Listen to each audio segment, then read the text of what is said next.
रोखठोक, बेधडक आणि नेमक्या घडामोडींचा अचूक वेध घेणारं एकमेव विजनरी बातमीपत्र विन टीव्ही मराठी. राधानगरी धरण पूर्ण क्षमतेच्या उंबरठ्यावर कोणत्याही क्षणी स्वयंचलित दरवाजे उघडण्याची शक्यता. राधानगरी धरण परिसरात सुरू असलेल्या मुसळधार पावसामुळे धरणातील पाण्याची पातळी झपाट्याने वाढत असून धरण पूर्ण क्षमतेने भरण्यास आता अवघाच काही काळ शिल्लक आहे.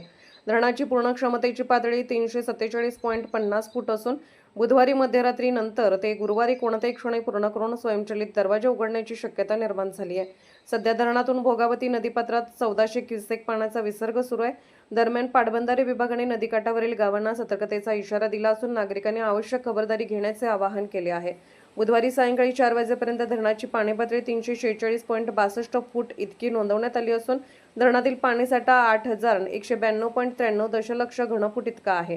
गेल्या 2 दिवसात झालेल्या अतिवृष्टीमुळे धरणाच्या पाणीपातळीत तब्बल 3.5 फूट वाढ झाली आहे.